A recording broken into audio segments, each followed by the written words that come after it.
Good day, everyone. I am Albert Mark D. Tang, a grade 11 student from Eclair Academy. Today, I am privileged to interview a teacher from Miriam College, Mr. Alan Paul R. Tang. Good day, Mr. Alan. Good afternoon, Marky. Before we start our interview session, can you please tell us something about yourself? Okay, so you have already mentioned my name. So I've been teaching in Miriam College for almost 8 years. I am currently the department chairperson of the Department of Leisure and Tourism Management. I've been handling tourism and hospitality subjects. Prior to that, I was the innovation project coordinator wherein I'm handling the partnership of the different industry partners in collaboration with Miriam College.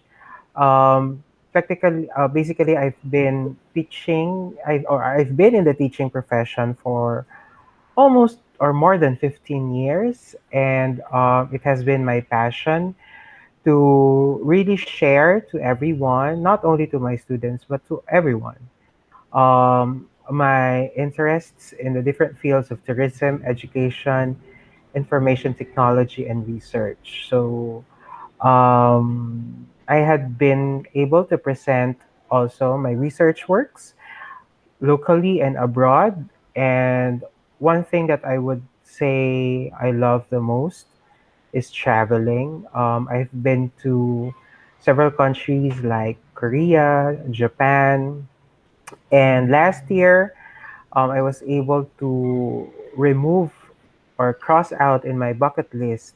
I was able to go to London. So basically, I've learned when traveling, you will really learn new things, not just about new culture, new knowledge, but also discovering who you are as a person. So that's it for me. Thank you, Mr. Alan. So, let us start with our interview session. Okay. So, let's start off with the topic of toxic Filipino mentality. What are your views and what can you say about it? Regarding toxic Filipino mentality, I think there's no such thing as mentality, but it's more of culture. Um, People would say that it's very hard to understand different people. I think because of we are now existing with other generations. So this is what we call generation gap.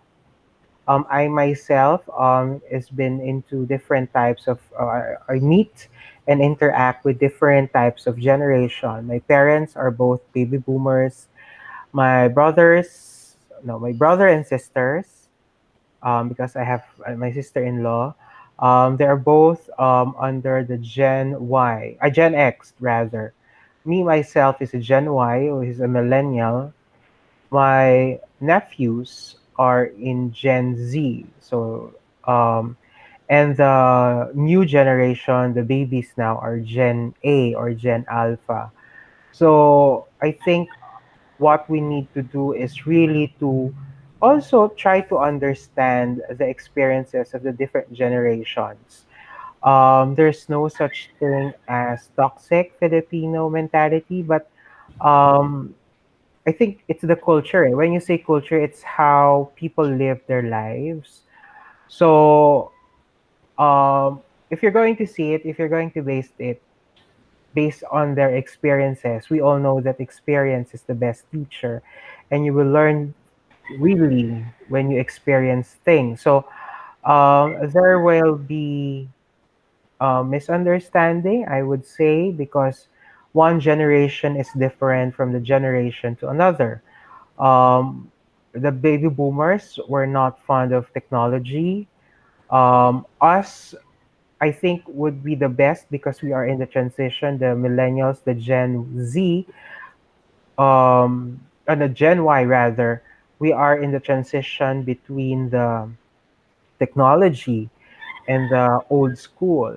Unlike with the Gen Z now,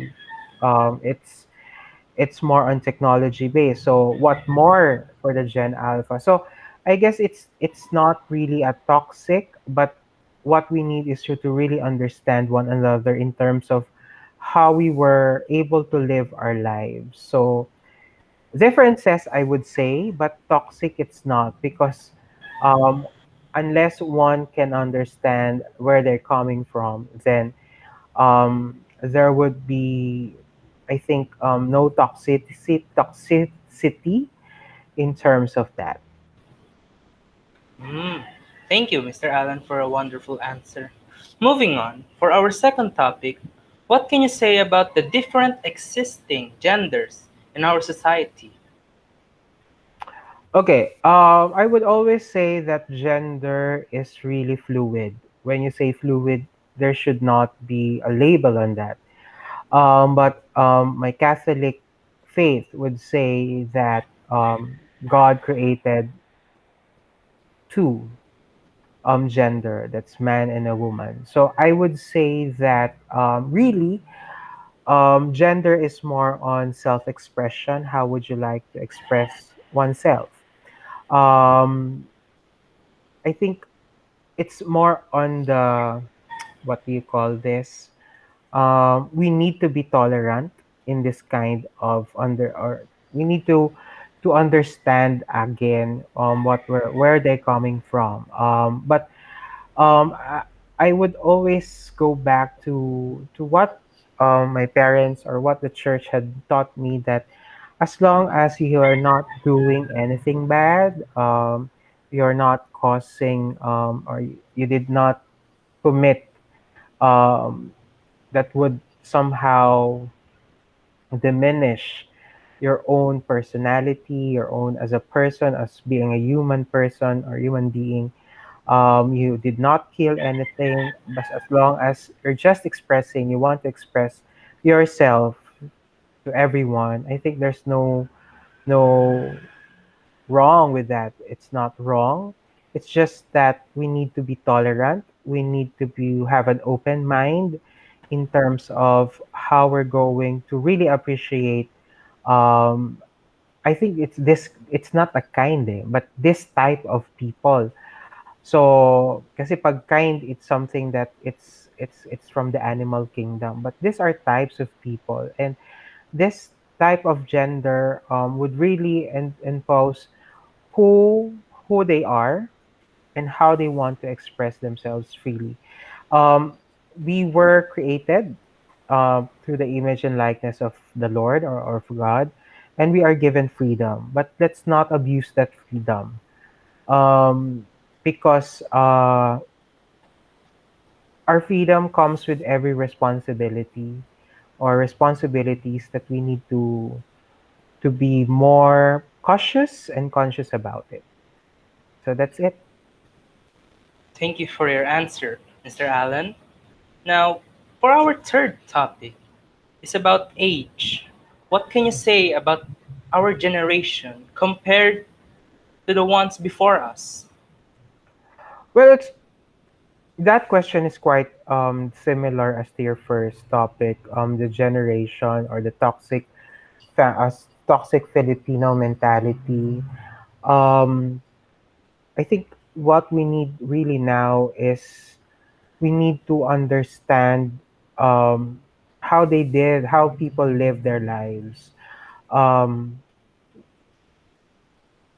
uh, it somehow gives us a bigger picture of what kind of living condition that they had before compared to now. And I think this would give us more appreciation of what we have right now. I would really go back to my own experience when I was growing up. I was able to experience how to play outside. Okay, have friends that I'm always looking forward to go home and play with my playmates. Unlike now, because there is already what we call differences. Um, so somehow it saddens me to see some of the children or kids not really doing anything and just playing the gadgets without physical or without any physical activity. So um, that's how they live, or that's how you live their lives. And for unlike with my parents and my brother and sister, it was very different. So one thing that I could say is that we need to have an open mind. Open mind that we would be able to accept and appreciate these different types of ages, because we will learn things from them. As what I have said earlier, I'm still learning with how I'm going to live my life from my parents. I'm learning from my brother and sister. I'm learning to my nephews and nieces. So um, if you are somehow receptive, or if you are receptive to the changes of time, then I think it should not be a worry or a burdensome for a person who is very receptive on this kind of changes around his or her environment.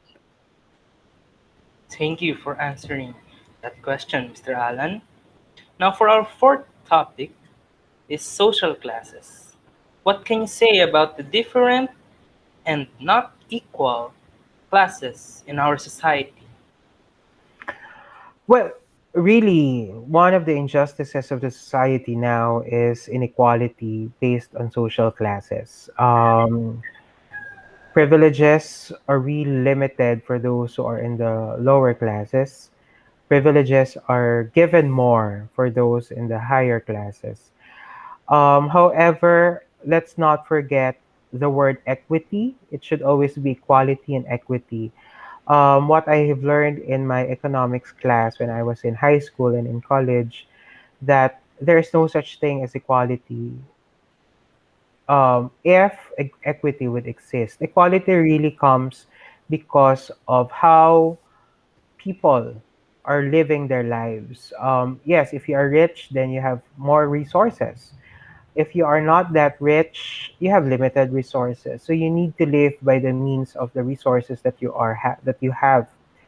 Um, so I think it's really injustice. But if you're going to see the different perspective of it, people would really see how they need to live their lives by the means of how they're earning. Okay. I think it's more it's the society that dictates these privileges, really. Like when I was still in the well, I used to be volunteering when I was young. I used to volunteer into different projects here in our community, and I would it opened my eyes on the privileges and the underprivileged people, that if you are a politician, if you are someone who would say have that can be a part of or a big role in the society, you are given privileges. But for those who are not, um, they are not. But what I it opened my eyes on how to treat them. Okay. It really gave me a reality check that these are people. They are both created. They are born. They are all both came from our mothers. So they also breathe the air that we breathe. They eat. They walk in the same street or the road that we walk into. So I guess it's how people perceive these people, and with this, it helped me really to see that there's no social classes in terms of how you treat them or relate to them, but it is it is the respect as a person that you need to give to them. That's it. Thank you for the wonderful answer, Mr. Allen. Now, for our final and last topic is religion. The different issues that you have known about religion and what we are facing today, what can you say about it? I think it's the same as what with the gender. I always believe that religion is a product of culture. Um, Muslims would always have their Allah. Confucianism would have Confucius as their lead, as the one that they believe to. Buddhism have Buddha. For Catholics and Christians, we have Jesus Christ. But even Catholics, they have their own doctrines, they have their own beliefs. And so it really boils it really boils or sum up to the faith that you have. Um, if you have a really strong faith, then you won't be persuaded. But at the same time, you need to have an acceptance. You need to be tolerant.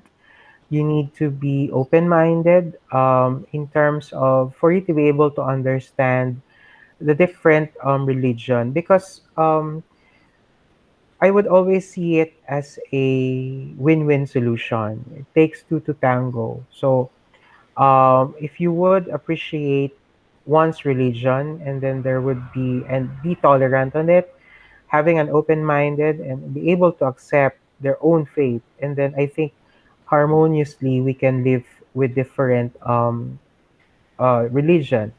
One good example is India. India has several rather religions there. We have Buddhism, we have Hinduism, they even have Muslims, they have Christians, but they are harmoniously um, they are harmoniously living together. Okay, in one country. Why is it that? Because it's their culture. They are binded by their culture, even though they have different religions. They respect one another in terms of the faith that they believe in, and they hope together for the betterment of their people. So I guess that's the ano that's the main message eh.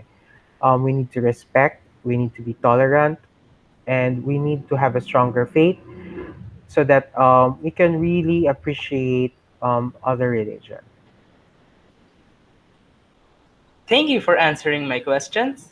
I am enlightened and learned so many things with our conversation. Thank you for taking the time for this session because I know that you are a busy teacher because of the online distance learning. I hope this will not be our last. Again, my heartfelt appreciation. Maraming salamat po and good day.